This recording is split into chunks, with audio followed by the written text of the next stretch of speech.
Karena ini adalah varian yang 2400, maka dia 2400 cc menggunakan mesin K24. Karena mesin K24 ini ya, untuk varian ini itu juga dipakai di Accord, dipakai juga di Odyssey, sama dipakai di Edison ya. Dan dual zone teman-teman, jadi untuk suhu di sebelah kanan dan sebelah kiri bisa diatur di suhu yang berbeda. Tapi kalau kita cari mobil dengan harga Agya, yang harganya Agya tapi punya tampilan oke, ya kan? Coba bayangin AA mau jemput pakai Agya, kurang keren. Neng, AA jemput ya pakai CR-V. Weh. You can still go, even when you feel slow, you can still go, even when there's no hope, you can still go. I never answer to no, man, I still go. Go, go, go, go, go, go, go, go, go, go, go, go, yo, go, go, go. Hustle hard, hustle every single day. I'll be making moves till I'm buried in my grave. To the system, I don't wanna be a slave. I've been doing shit my way, or the highway. And I'm the driver. Halo semua, welcome back channel Mas Ban. Assalamualaikum warahmatullahi wabarakatuh. Sebelum dimulai guys, jangan lupa tekan tombol like, subscribe, dan tombol loncengnya. Oke, kalau di video sebelumnya kita pernah bahas mobil CR-V Gen 1, CR-V Gen 2. Di video kali ini kita mau bahas mobil CR-V Gen 3, dimana mobil ini harganya sekarang sudah sangat terjangkau sekali guys, tapi tetap membuat kita terlihat mewah. Dan ini menjadi salah satu mobil yang bisa diandalkan, dimana yang namanya sekarang pasar SUV. Pasar SUV itu di Indonesia bisa dibilang berkembang, tapi untuk mobil-mobil SUV saat ini harganya guys udah lumayan ya. Misalnya kayak CR-V sekarang aja udah di kisaran 500 juta. Bahkan Honda New HR-V itu udah harganya di kisaran 400 juta mendekati 500 juta. Oke, tapi guys, sebelum kita mulai videonya, kebetulan ini Rembo ya, mobil Mas Ban yang selalu diandalkan. Ya, mobil ini dibilang enak, ya memang nggak begitu enak, tergantung pembandingnya ya. Kalau dibandingkan naik Katana, menurut gue masih yang enak ini. Tapi kalau dibandingkan naik Innova, jauh guys, lebih enak Innova. Jadi guys, sebelum kita berangkat nge-review mobilnya, kita mau ganti oli si Rembo dulu. Oli yang cocok buat Toyota Rush Mas Ban ini adalah Top One Sensation. Jadi kita mau ganti oli menggunakan Top One Sensation yang kekentalannya di 10W40. Top One Sensation ini menurut Mas Ban ini cocok buat Toyota Rush Mas Ban karena dia memiliki molekul cerdas yang mampu melindungi dan membersihkan setiap celah sempit pada komponen mesin dengan sempurna. Jadi dia bikin tarikan itu lebih enteng, mesin lebih bersih, dan lebih tahan lama guys. Dan guys, Toyota Rush ini enaknya ya, dia kapasitas olinya itu nggak terlalu besar, dia cuma butuh 3 liter aja. Dan kalau teman-teman mau ganti oli pakai Top One aja.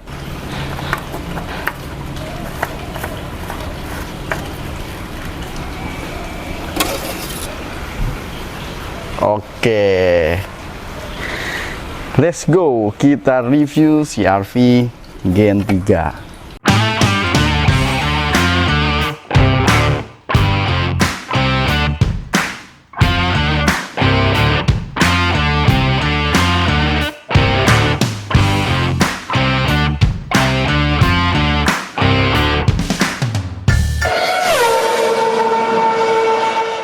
Ini adalah CR-V generasi ketiga.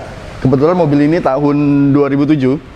Sebelumnya kita pernah bahas CR-V Gen 1 dan CR-V Gen 2. Untuk CR-V generasi ketiga ini muncul di range antara tahun 2007 sampai 2012. Dan dia pernah melakukan facelift 2 kali di 2010 dan 2011. Jadi ini model yang pertama kali keluar sebelum facelift. Dan mobil ini guys sudah sangat terjangkau sekali guys. Buat teman-teman yang cari SUV yang harganya murah, mobil tangguh, bertenaga, ini boleh dipikirin nih. Karena range-nya itu kalau kita lihat di marketplace, memang range-nya itu cukup lebar. Ada orang yang jual 100 lebih dikit, 110, 120, sampai 150. Bahkan ada yang di atas 150. Itu balik lagi ke kondisi kendaraan ya. Apalagi ini adalah mobil tahun 2007, at least sudah 15 tahun guys. Jadi semakin kondisi mobilnya baik, orisinil, maka harganya juga semakin tinggi. Dan Mas Ban lagi main di lot 32. Dan untuk lampu, baik yang facelift ataupun sebelum facelift, semuanya sudah proyektor. Perbedaannya hanya di bumper bawah. Ini lampu fog lamp-nya masih bulat ya. Kalau untuk yang sudah facelift, dia hitam-hitamnya ini lebih di bawah dan fog lamp-nya itu lebih elips. Kalau Gen 1, Gen 2 memang karakter SUV-nya itu begitu kuat ya. Masih terlihat mobil itu macho. Di zamannya ini bisa dibilang ini SUV yang harganya lumayan. Itu di tahun 2007 aja harganya sudah di atas 300 juta, mendekati 400 juta. Bisa dibilang ini adalah mobil yang mewah guys. Bayangin, 2007 aja harganya sudah hampir 400 juta. Bisa dibilang ini adalah CR-V yang cukup sukses ya.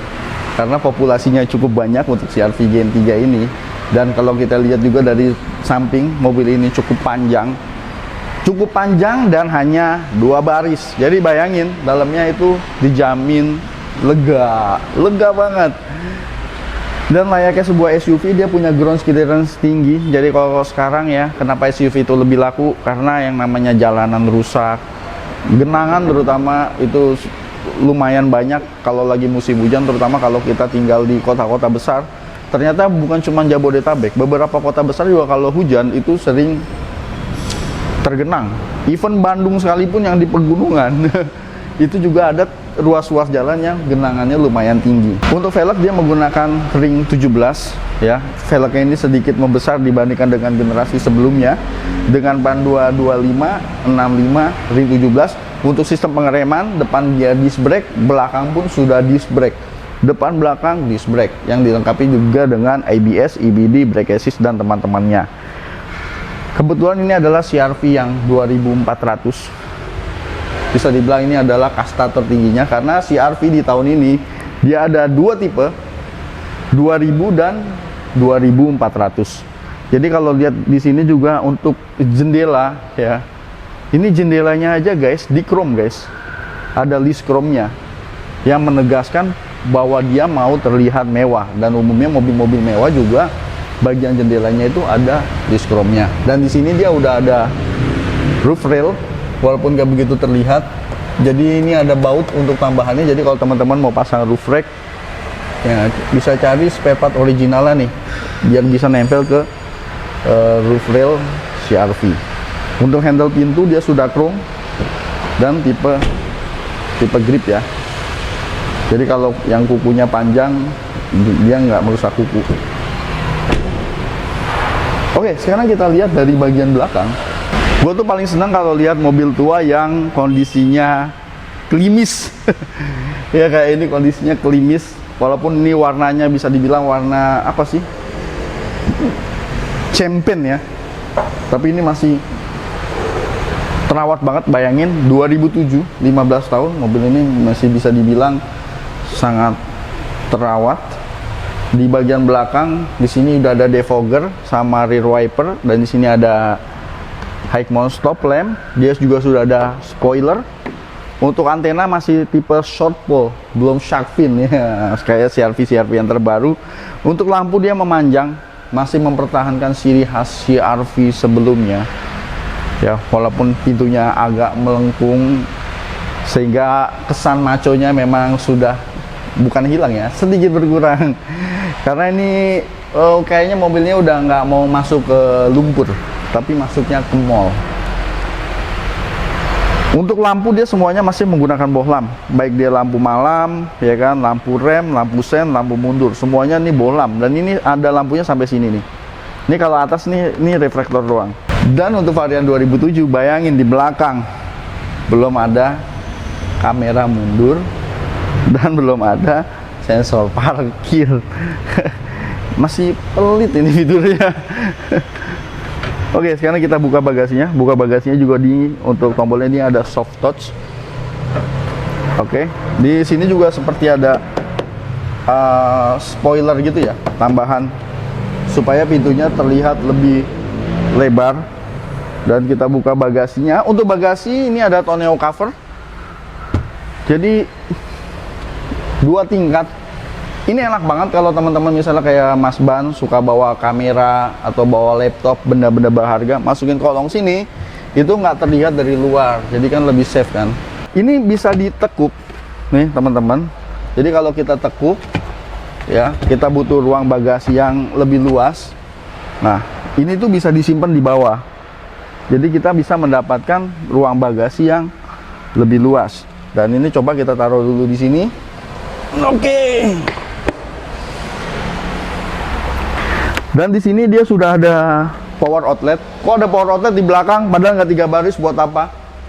Ya misalnya teman-teman punya kompresor ya, kompresor mini atau vacuum cleaner, ini berguna juga. Vacuum cleaner, kompresor mini, apalagi sekarang juga ada kan yang buat baut, buka baut roda itu kayak impact yang pakai arus 12 volt. Jadi dia disediain dari belakang, jadi kita nggak perlu ngambil dari dashboard depan. Kalau kita buka di sini, nah ini untuk ban serepnya dia menggunakan ban serep yang sama ya, yang standar ukuran aslinya. Wih, ini ban serepnya juga masih bagus loh. Ini bagasinya aja guys masih bersih guys. Dan guys, pada saat kita tidak butuh partisi ini, misalnya kita lagi mau bawa barang yang cukup tinggi, ini tinggal diginiin doang. Nah, tuh, kita bisa bawa barang yang lebih tinggi dan lebih besar. Dan kalau nggak salah, CR-V ini untuk bagasi ini terluas di kelasnya. Dan ini juga kalau kita butuh bagasi yang lebih luas lagi, gampang, kita tinggal tekuk aja. Jadi bangku sini bisa ditekuk. Jadi ini tekuknya bisa 3 bagian. Walaupun sebenarnya ini 60-40, hanya untuk sandarannya itu bisa 40, 20, 40. Jadi tinggal tekuk lagi. Nah, sama sebelahnya. Kita tekuk lagi guys.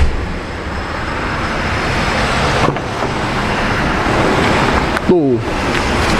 Lega. Oh, kurang lega. Ini masih bisa dilipat walaupun cuman didorong gini doang. Dan ini kita dapat ruang bagasi yang sangat luas sekali.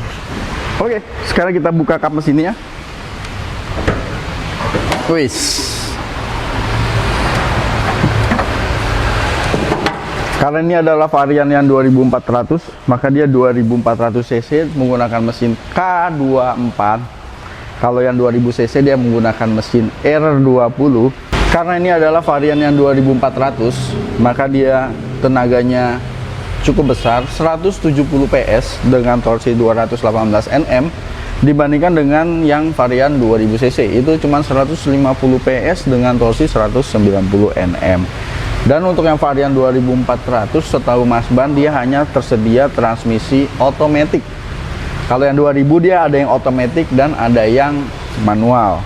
Kalau yang ini cuman otomatis 5 percepatan berpenggerak depan. Dan yang untuk yang varian 2400 untuk power steering dia masih hidrolik power steering. Jadi ini masih ada minyak power steeringnya. Kalau yang 2000 cc itu kalau nggak salah dia sudah electric power steering. Jadi kalau teman-teman ada yang tahu bisa tambahin di kolom deskripsi. 2400 untuk bensin seperti apa? Ya, untuk bensin ini bisa dibilang ya, kalau teman-teman tergantung pembandingnya ya, bisa dibilang boros, bisa dibilang juga nggak terlalu boros. Kalau untuk luar kota, kalau mesinnya sehat itu bisa di atas 110, 111, 112. Tapi untuk dalam kota ini lumayan, kalau nggak salah itu bisa di 18 atau 17 kalau mungkin kondisi kemacetan juga kan mempengaruhi konsumsi bahan bakar. Untuk tenaga sebesar ini ya, 2400 cc, menurut Mas Ban kondisi konsumsi bahan bakar segitu tuh ya masih borosnya itu masih dibayar dengan tenaga yang besar. Dan untuk spare part nggak usah jadi masalah. Ini spare partnya banyak karena mesin K24 ini ya, untuk varian ini itu juga dipakai di Accord, dipakai juga di Odyssey, sama dipakai di Edison. Dan ini spare partnya ini banyak, apalagi CR-V ini bisa dibilang populasinya juga banyak. Jadi ketersediaan spare part itu balik lagi ke populasi mobil. Semakin banyak populasi mobil, semakin banyak juga ketersediaan spare part. Dan untuk mesin ini sebenarnya juga mesin yang enggak rewel selama dirawat ya. Jadi selama dirawat ini enggak banyak, enggak gampang rusak juga. Apalagi kalau mobil yang ini nih, ini terawat banget ini. Masih bersih ini mesinnya. Wih, kering lagi. Jadi kalau kita mau ngambil mobil ini, karena ini memang udah nggak mudah lagi. Jadi kalau teman-teman mau nyari CR-V generasi ketiga ini, sebenarnya konsepnya sih simple aja. Selama mesinnya kering, suaranya halus, itu sih nggak ada masalah. Paling tinggal diperiksa aja kayak selang-selang radiator. Karena kalau selang radiator atau radiator mampet, yaitu larinya mesin bisa jadi kedepannya akan overhead. Hidrolik power steering paling juga diperiksa apakah ada kebocoran di power steeringnya, baik di pompa power steering ataupun di rack power steering. Dan rack power steeringnya itu kelihatan, dari sini kelihatan banget. Jadi kalau boros kelihatan, kalau bocor dia kelihatan tuh. Dan ini masih seger bener. Ini karet-karet sampingnya masih ada. Luar biasa. Oke guys, sekarang kita lihat interiornya guys. Oke guys, sekarang kita lihat interiornya. Dan untuk varian 2400 memang sudah kulit ya untuk joknya. Dia joknya kulit, ada motif kerutnya biar terlihat lebih mewah. Dan ini kulitnya masih bagus banget nih. Ini kayaknya pakai skincare nih kulitnya. Jadi belum terlihat ada retakan apalagi sobek. Ini masih bagus sekali, termasuk di sisi pengemudi ya. Biasanya kalau di sisi pengemudi itu memang cenderung lebih cepat rusak. Kenapa? Karena ini adalah bangku yang sering didudukin. Untuk door trim juga kesannya menjadi lebih mewah karena di sini juga dilapis kulit untuk di door trimnya. Untuk desain dashboard mungkin di zamannya ini mewah ya. Kalau di zaman sekarang ini sih desainnya nggak begitu mewah, tapi tetap enak dilihat. Dan dia materialnya pun masih menggunakan material hard plastik. Jadi nggak ada soft touch material seperti generasi sebelumnya kan masih ada bagian-bagian yang soft touch material. Ini pure hard plastik. Walaupun hard plastik, dia teksturnya tetap terlihat mewah. Nah untuk storage ini yang gue suka nih, di sini ada storage kecil dan bukanya juga terlihat mewah. Di sini ada storage yang lebih besar. Apa nih? Oh, buku servis, remote nih, remote audionya juga masih ada. Untuk head unit ini aslinya Kenwood, rata-rata Honda Kenwood. Dia double din tapi belum LCD. Ya, jadi kalau teman-teman yang butuh kamera mundur tapi pengen mempertahankan audio yang original, bisa beli kamera mundur yang terkoneksi sama sini nih, spion tengah. Tapi kalau pengen ganti, wah ini bisa diganti yang Android biar kekinian. Untuk AC, dia AC-nya sudah digital ya, dan dual zone teman-teman. Jadi untuk suhu di sebelah kanan dan sebelah kiri bisa diatur di suhu yang berbeda. Nah, ini punya kekurangan guys. Untuk penyetelan joknya dia belum elektrik, masih manual. Dan sekarang kita lihat penyetelan setirnya. Oh, dia bisa tilt steering dan telescopic steering. Dan untuk setirnya belum ada steering switch, even untuk naikin dan nurunin volume audio. Sekarang kita lihat kilometernya guys. Penasaran? Kilometer masih 75.000. Mobil udah 15 tahun. Jadi at least tahunnya cuma 5.000 kilo. Pantas masih seger semua ya interiornya. Ini sampai plafonnya juga masih bersih. Joknya masih bagus dan komponen-komponennya semuanya masih bagus. Karena untuk mobil 15 tahun ini cenderung low km. Dan guys, dia udah ada armrest. Ya, di sini ada armrest dan armrest yang di door trimnya juga cukup lebar, jadi bisa jadi armrest kanan kiri. Sebuah fitur yang kalau kita nyetir jauh itu berguna banget. Karena kan pegel juga kalau tangan di sini kan, karena tangan kan enak di sini. Dan di sini ini ada tempat penyimpanan kacamata yang bisa juga berfungsi sebagai kaca untuk berkomunikasi dengan belakang. Jadi kaca ini kita bisa ngelihat penumpang yang duduk di belakang. Misal kalau kita lagi ngobrol gitu ya. Jadi kalau dibuka sedikit, nah seperti ini. Kalau kita naikin lagi seperti ini. Ini untuk lampu. Cuman memang dia belum ada sunroof untuk varian yang di Indonesia. Dan untuk desain dari dashboardnya ini speedometernya ini cukup terlihat mewah di zamannya. Dia ada ring warna biru. Untuk MID-nya ini masih simple kalau dibandingkan mobil sekarang, tapi ini kalau dibandingkan mobil zaman dulu ini sebenarnya cukup mewah karena dia ada beberapa warna. Ada warna putih, warna orange, dan ada beberapa komunikasi warna. Dan kalau kita buka pintu itu ada display pintu terbuka. Dan guys, untuk pajak, ini pajaknya murah. Pajaknya itu cuman 2.400.000. Ih, mobilnya murah, pajaknya murah. Terus kalau teman-teman pengen lihat ya, mobil ini bisa lihat di lot 32. Kalau di lot 32 dibuka harga itu di 145. Bisa aja orang ada yang jual di bawah itu, tapi balik lagi ke kondisinya sama atau enggak, kilometernya sama atau enggak, ya enggak. Kilometer rendah itu terlihat dari fisik mobil. Kalau kilometer rendah, fisik mobil berantakan, berarti mungkin kilometernya enggak. Jujur, kalau kilometer rendah, pastikan interiornya juga bagus. Karena kan jumlah kilometer itu semakin tinggi, berarti mobil itu bersentuhan dengan manusia juga semakin banyak. Dan di bagian tengah ini ada console box ya, depannya bisa dibuka dan belakangnya juga bisa dibuka tipe geser. Di sini ada cup holder, bisa 2. Jadi ini cup holdernya udah lumayan banyak. Di sini ada cup holder, dan di bagian door trim pun ada cup holder. Dari Gen 1 Gen 2 itu nggak jauh dari panel tengah. Walaupun untuk Gen 3 dia udah agak ke bawah sedikit, tapi belum di tengah. Mungkin ini tengahnya biar akses ya, akses orang kali ya, depan ke belakang jadi lebih mudah. Untuk rem parkir juga dia tipe injek. Jadi kalau diinjek ini dia ngerem, kalau injek lagi dia release. Oke guys, duduk di bangku bagian belakang. Mobil sepanjang ini cuma 2 baris. Kalau nggak lega, waduh, kebangetan banget. Ini lega, dan ini bisa rebah joknya, walaupun nggak banyak ya. Tuh, jadi bisa direbah untuk recliningnya, tapi nggak besar. Jadi kalau perjalanan jauh cukup nyaman.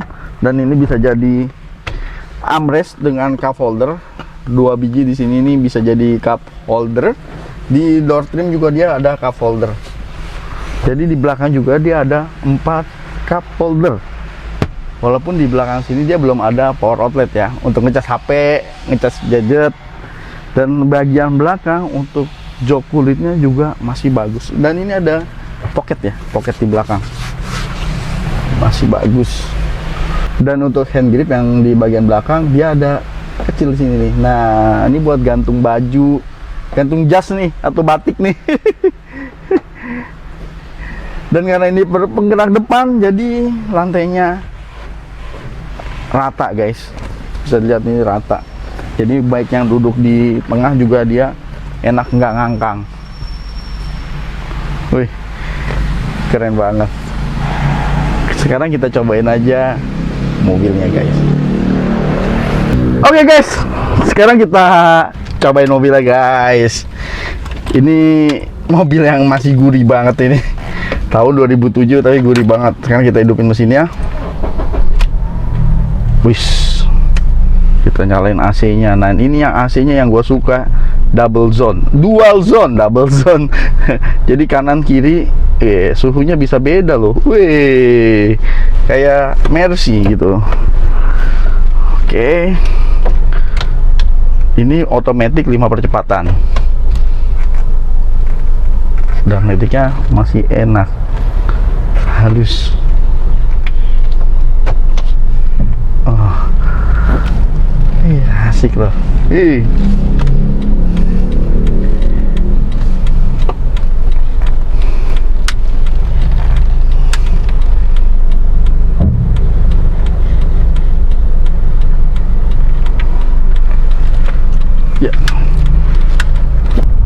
mobil sih terasa lebih apa ya, bandingannya terasa sedikit lebih rigid dibandingkan sama Gen 1. Kalau sama Gen 2, nah kayaknya masih enakan ini sih.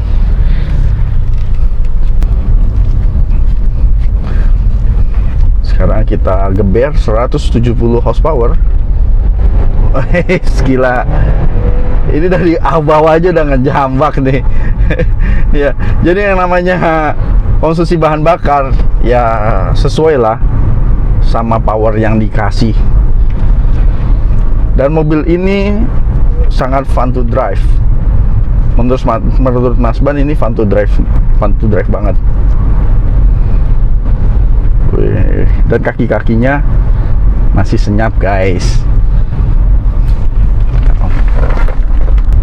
Nah, jalanan di sini nih, guys, ini jalanan memang sebenarnya ini kan cor-coran ya, beton, dan betonnya ini cukup bumpy.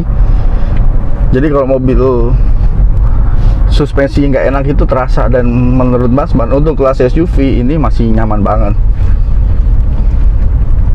Ini masih nyaman loh, dan nyetirnya pun berasa nggak capek untuk perjalanan jauh. Dan guys, untuk kekedapan suara ya, kita dengerin noise di luar itu masih sedikit masuk. Jadi ini kan banyak mobil, motor nih, traffic di luar. Itu gue merasa masuk banget gitu, dibandingkan mungkin ya ada mobil-mobil sejenis yang ya yang kelasnya mirip-mirip, yang lebih kedap. Ya tapi sih nggak begitu ganggu ya. Ya plus minus sih. Sebenarnya kalau kita masih bisa dengar traffic di luar itu plus minus. Jadi kita bisa tahu dan aware apa yang terjadi di luar. Jadi kalau ada yang klakson, ada yang bunyi-bunyi segala macam itu kedengeran. Tapi kalau mobil juga terlalu kedap, ada yang klakson terus kita nggak denger kan, ya berabe juga ya. Apa saking kedapnya di klakson kontainer juga nggak denger. Itu bukan mobil yang kedap, supirnya budeg. Dan ini nih jalannya agak rusak nih, guys. Ya so far masih, menurut gue sih masih nyaman banget untuk kelas SUV ya. Jangan lu bandingin sama Mercy yang sedan itu. Ya beda kelas, beda segmen. Tapi untuk kelas SUV ini masih enak.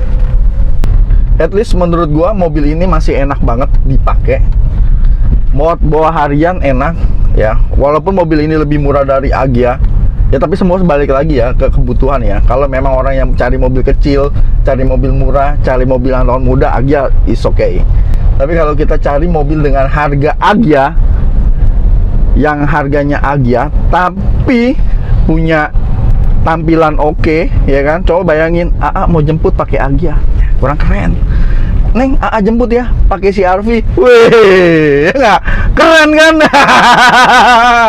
Ya kan? Itu dengan budget yang murah, selama kita masih bisa toleransi dengan konsumsi bahan bakar ya. Sebenarnya konsumsi bahan bakar sih menurut gue masih so-so, nggak terlalu boros juga untuk CR-V ini dibandingkan lu pakai Cherokee yang 4000 cc. Nah itu baru mobil boros, itu mobil boros beneran. Jadi ini masih worth it banget. Apalagi mobil ini nih, ini luarnya masih enak, dalamnya masih enak, di bawahnya masih enak. Jadi kalau cari mobil tua ya diusahakan sebisa mungkin ya yang kondisinya itu luar dalam itu masih enak dilihat, guys.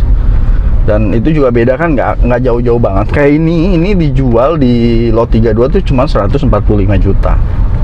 Ya memang kalau mungkin kita bisa dapat yang kondisi biasa-biasa di 120 gitu kan, atau di 120 lebih, ya lu nambah ini nggak akan rugi, tapi kita dapat kondisi yang masih seger gitu kan. Oke guys, jadi mobil ini masih layak banget kalau teman-teman pengen cari mobil murah yang kelihatan keren, mewah, dan bertenaga. Mobil ini dipasarkan juga di lot 32. Memang kalau pasaran mobil ini itu range-nya cukup lebar ya. Mungkin ada yang jual di atas 100, 110, 120, 130, bahkan di atas 150. Tapi semua balik lagi ke kondisi mobil. Semakin kondisinya bagus, itu harganya pasti akan lebih mahal. Karena harga ada rupa. Kecuali kita hoki ya, beli barang bagus tapi harganya murah. Oke, terima kasih telah menonton. Sampai jumpa di video berikutnya. Jangan lupa tekan tombol like, subscribe, dan tombol loncengnya. Jangan lupa juga follow media sosial Mas Ban. Jangan lupa juga follow Instagram lot32UCD. Wassalamualaikum warahmatullahi wabarakatuh.